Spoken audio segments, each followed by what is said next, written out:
오늘 함께 보실 말씀은 신명기 33장 1절부터 17절까지입니다.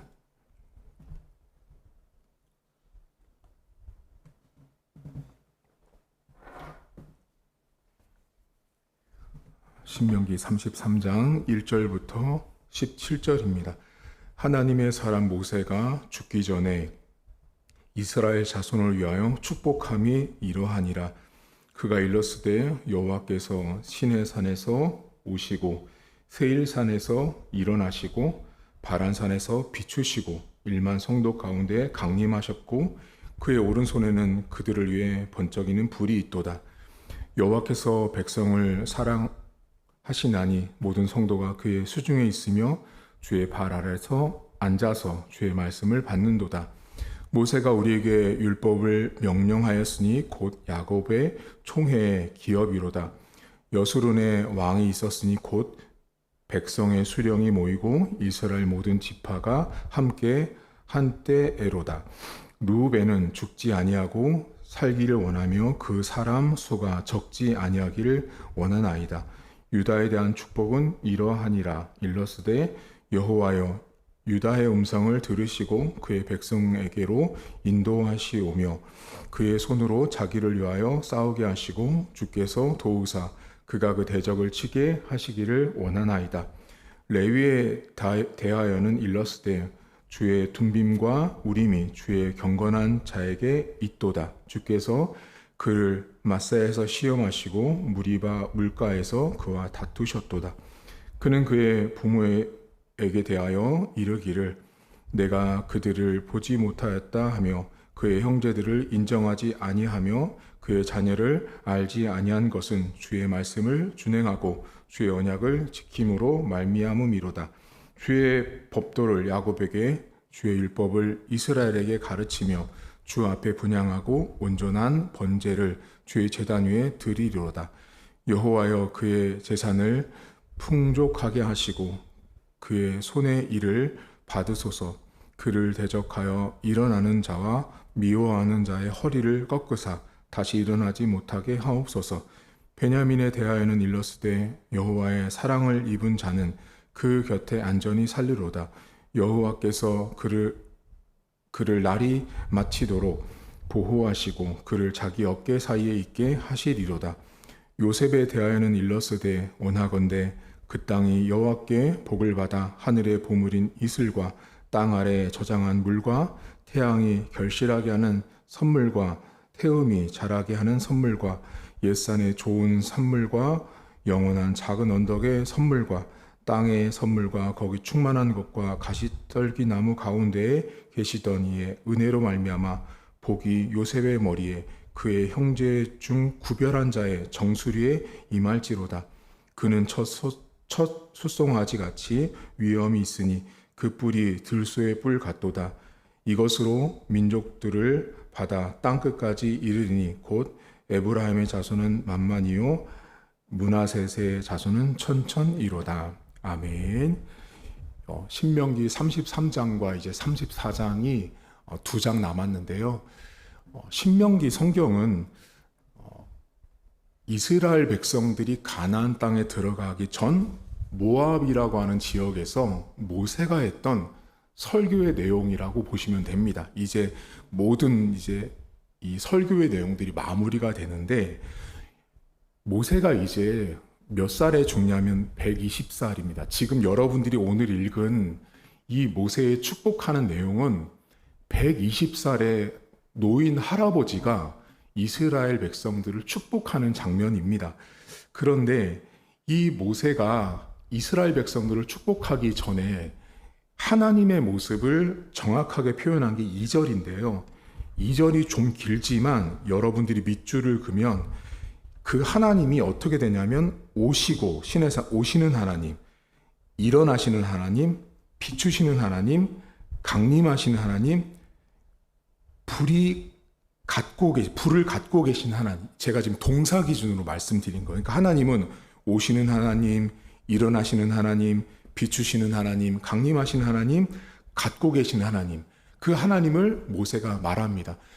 그런데 지금 모세가 말했던 이 하나님은 이스라엘 백성들이 40년 광야 생활 동안 다 경험했던 하나님이었어요. 근데 하나님께서 그 하나님의 외적인 모습이었죠. 근데 그 하나님의 이 내면 안에 하나님이 그렇게 오시고 일어나고 비추시고 강림하시는 이런 모습들의 되게 근본적인 이유를 또 한번 설명하는데 그게 3절이에요. 3절에 보시면 여호와께서 그 백성을 사랑하시죠. 그러니까 하나님이 일어나는 이유, 오시는 이유, 비추시는 모든 이유는 하나님이 사랑하기 때문에 그랬어요. 그런데 여러분 신명기를 보셔서 알지만 사랑할 거리가 없는 사람들이에요. 이 사람들은요. 매일 반복적으로 하나님을 배신하고 반역하고 불평하고 원망하는 사람들이거든요. 그런데 하나님이 그들을 사랑하시고 더 중요한 건 뭐냐면 그 다음 절에 있어요. 그 옆에 사랑하시나니 모든 성도가 그의 수중에 있대요. 오늘 여러분과 이 말씀을 좀 같이 나누려고 하는데요.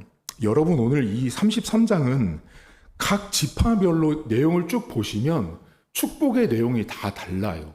지파별로 받아야 될 축복, 앞으로 하나님이 만들어 주실 일들이 다 다른 거예요.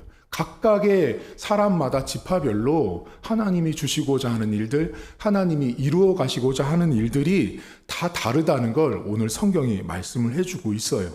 그래서 여러분들에게 제가 각 지파별로 복을 설교하지 않은 이유는 여러분들이 보시고 여러분들에게 와닿는 말씀을 붙드시라고 말씀을 드리고, 저는 큰 산만 말씀을 드리는 것은 이들에게 이렇게 지파별로 하나님이 복을 주셨던 이유가 뭐냐면 사랑하셨기 때문에. 그런데 그보다 더 핵심이 뭐냐면 모든 성도가 하나님의 손바닥 안에 이 수중이라는 말은 히브리어로 야드라는 말인데요. 하나님의 손 안에 있었다라는 말이에요. 하나님의 손 안에 있었다라는 말은 두 가지 뜻이 있는데요.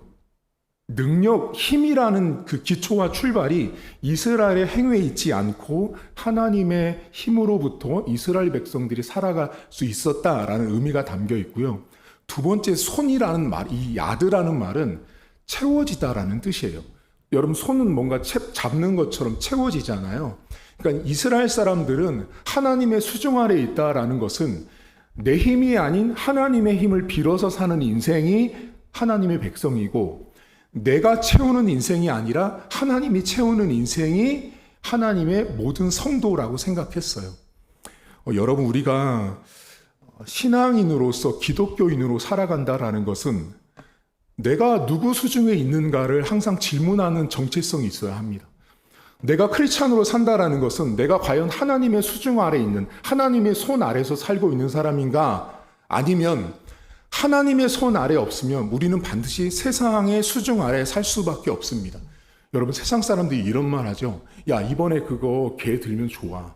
야, 이번에 그 여행 가면 좋아. 이번에 이거 하면 좋아라고 사람들이 말하잖아요. 그럼 사람들이 어때요? 아, 그래? 그럼 나도 한번 해볼까? 라고 도전합니다. 야, 이번에 이거 운동하면 좋아. 이거 하면은 뭔가 효과가 있대 라면 사람들이 다 따라갑니다. 왜냐하면 그게 세상의 룰이고 세상의 손바닥 아니거든요. 그러면 그 안에 들어가서 살려면, 놀려면, 같이 행동하고 어울리려면 나도 거기에 맞춰야 되기 때문에 거기에 들어가게 되어 있어요. 근데 잘 보시면 그 안에 들어가기 위해서는 술도 먹어야 되고요. 주일도 빠져야 되고요. 어겨야 될 것들이 많이 생기는 거예요. 그러니까 하나님의 수중 아래 살지 않는 사람들을 잘 보면, 제가 목회를 하면서 보면 대부분은 세상이 말하는 손바닥 안에서 살기 위해서 엄청나게 몸부림을 친다라는 거예요. 근데 신앙인은 하나님의 손에 있는 힘을 가지고 하나님이 채워주시는 손바닥 아래서 살아가야 하는 존재가 신앙인이에요. 하나님의 백성은 세상의 수중 아래서 살아가지 않아야 합니다. 오늘 우리가 모든 성도는 하나님의 수중 아래에 있다라는 것들을 여러분 가슴에 좀 담는 하루가 되었으면 좋겠는데요. 여러분들은 하나님의 수중 아래 계신 자인지, 나는 과연 하나님의 수중이 아닌 세상의 수중 아래에 있는 자인지를 한번 돌아보시면 돼요. 여러분의 손은 뭐로 채워져 있습니까? 내 손이 뭐로 채워져 있는지를 보면 내가 과연 하나님의 수중 아래에 있는지, 내가 지금 세상의 수중 아래에 있는지를 정확히 알 수 있습니다.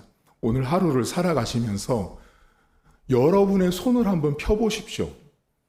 여러분의 손을 펴보시면 그 손 안에 든 것이 뭔지를 딱 보면 내가 하나님의 손에 있는 사람인지 내가 세상의 손에 있는 사람인지를 명확하게 알 수 있습니다.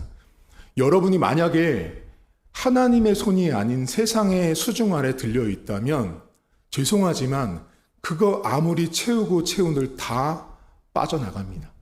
신앙인은 반드시 하나님이 채우시는 은혜로 살아가는 존재가 기독교인이고 하나님의 백성입니다. 오늘도 내가 채우는 내 손이 아닙니다. 내가 채우는 내 직장도 내 가정도 내 교회가 아닙니다. 하나님이 채우셔야 하는 거예요.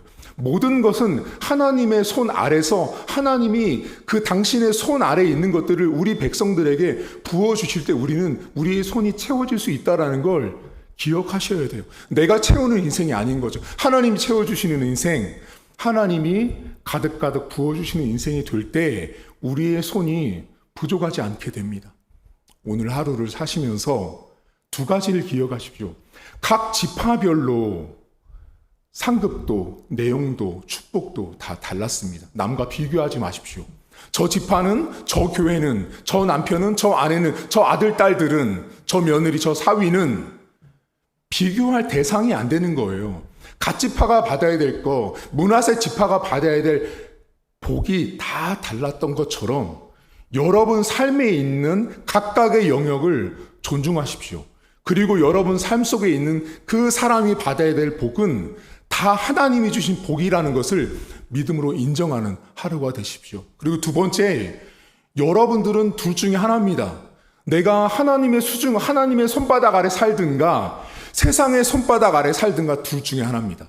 하나님의 수중 아래 살지 않는 사람들은 열심히 내가 가지고 있는 능력과 재력과 학벌과 재능을 가지고 내 손바닥을 채우려고 하지만 결국은 다 채울 수 없습니다. 그리고 채웠더라도 다 빠져나갑니다. 하나님이 채운 것을 가지고 살아가는 인생일 때 복 있는 인생입니다. 오늘도 하나님이 채우신 여러분 손 안에 가득 든 은혜로 축복으로 하루를 살아간 하루가 되었으면 좋겠습니다. 하나님 아버지, 모세가 120살을 살았습니다. 120년 동안 그 인생 가운데 이스라엘 백성들의 40년 광야 생활을 이끌면서 그가 본 것은 하나님이 각 지파별로 주는 복이 다 다르다는 것을 그는 알게 되었습니다. 하나님 인생마다, 교회마다, 목회자마다, 성도마다, 직분자마다 하나님이 주시는 하나님의 분량과 하나님의 축복과 하나님이 하시고자 하는 일들은 모두 다릅니다. 다 다르기 때문에 그것을 존중하고 인정하는 것은 매우 중요합니다. 하나님, 남이 받은 축복과 남이 가지고 있는 채워짐의 은혜를 부러워하는 것만큼 어리석은 자가 없습니다. 하나님, 세상은 끊임없이 세상의 손바닥 안에서 놀기 위해서 이것도 갖추어야 되고 이것도 해보라고 요청합니다. 여기 가보면 좋다, 이거 해보면 효과가 좋다라고 말합니다. 거기에 현혹된 많은 기독교인들이 그 세상의 손바닥 안에서 놀기 위해서 아둥바둥됩니다. 하나님이 보시고 웃습니다.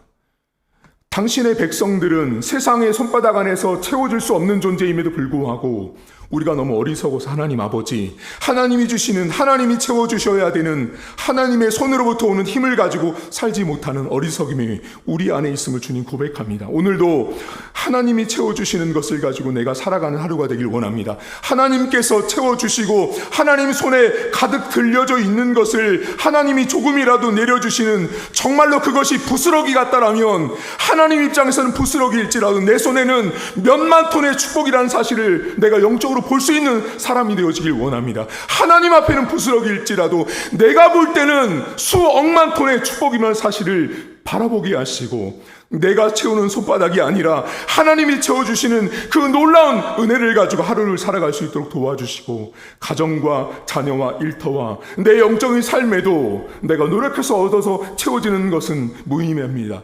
하나님이 채워주시는 것들, 하나님이 부어주시는 것으로 오늘 하루를 가득가득 풍성하게 살아갈 수 있도록 은혜를 베풀어 주옵소서. 감사드리며 예수님의 이름으로 기도하옵나이다. 아멘. 하늘에 계신 우리 아버지, 아버지의 이름을 거룩하게 하시며 아버지의 나라가 오게 하시며 아버지의 뜻이 하늘에서와 같이 땅에서도 이루어지게 하소서. 오늘 우리에게 일용할 양식을 주시고 우리가 우리에게 잘못한 사람을 용서하여 준 것 같이 우리 죄를 용서하여 주시고 우리를 시험에 빠지지 않게 하시고 악에서 구하소서. 나라와 권능과 영광이 영원히 아버지의 것입니다. 아멘.